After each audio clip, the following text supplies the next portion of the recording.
As a prosecutor, when I had a case, I charged it not in the name of the victim, but in the name of the people. For a simple reason. In our system of justice, a harm against any one of us is a harm against all of us.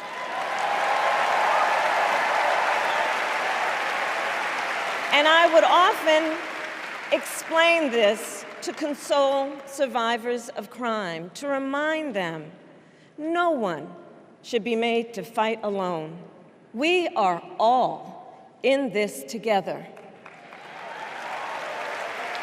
And every day in the courtroom, I stood proudly before a judge and I said 5 words: Kamala Harris for the people.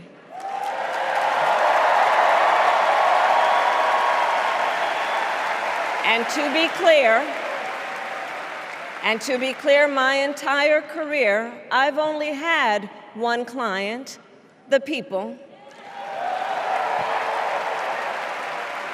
And so, on behalf of the people, on behalf of every American, regardless of party, race, gender, or the language your grandmother speaks, on behalf of my mother and everyone who has ever set out on their own unlikely journey, on behalf of Americans like the people I grew up with, people who work hard, chase their dreams, and look out for one another, on behalf of everyone whose story could only be written in the greatest nation on earth, I accept your nomination to be President of the United States of America.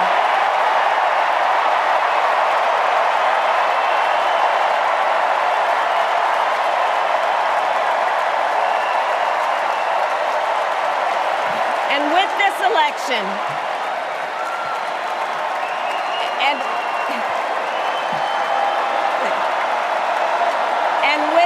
election,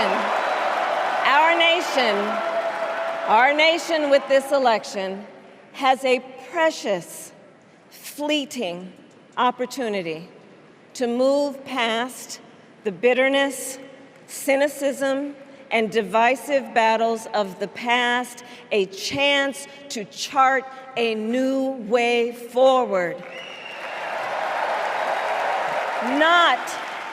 Not as members of any one party or faction, but as Americans.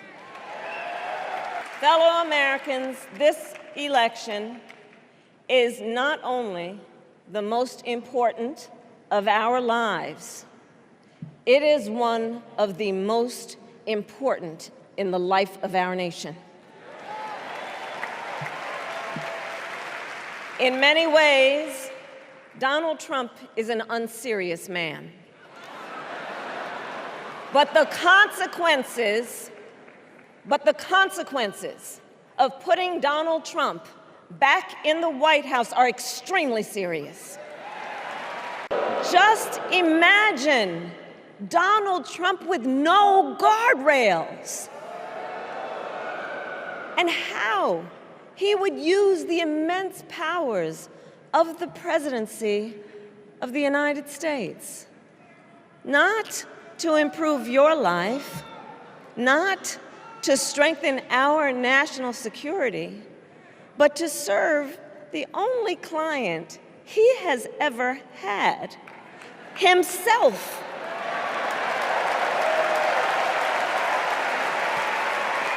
We are charting a new way forward to a future with a strong and growing middle class, because we know a strong middle class has always been critical to America's success. And building that middle class will be a defining goal of my presidency.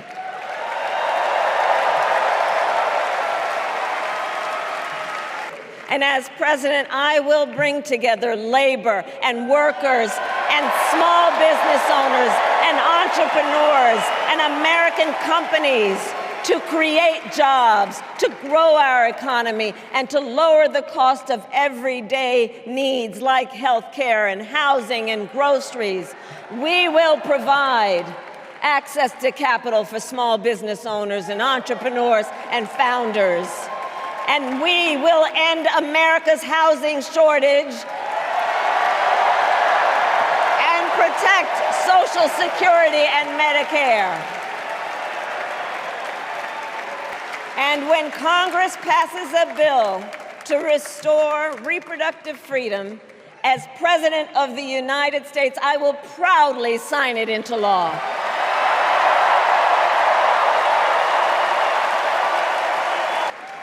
As president, I will bring back the bipartisan border security bill that he killed, and I will sign it into law.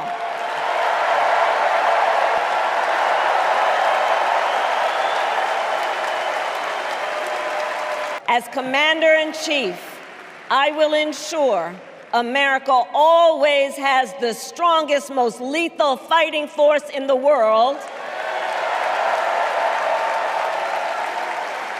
And I will fulfill our sacred obligation to care for our troops and their families, and I will always honor and never disparage their service and their sacrifice.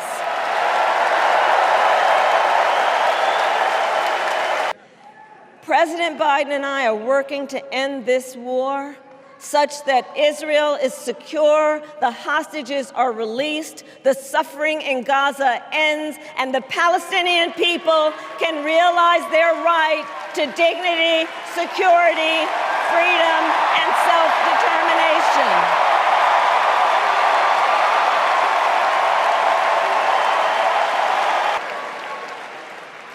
And as president, I will never waver in defense of America's security and ideals, because in the enduring struggle between democracy and tyranny, I know where I stand and I know where the United States belongs. We are the heirs to the greatest democracy in the history of the world. And on behalf of our children and our grandchildren and all those who sacrificed so dearly for our freedom and liberty, we must be worthy of this moment. It is now our turn to do what generations before us have done, guided by optimism and faith, to fight for this country we love, to fight for the ideals we cherish, and to uphold the awesome responsibility that comes with the greatest privilege on earth, the privilege and pride of being an American.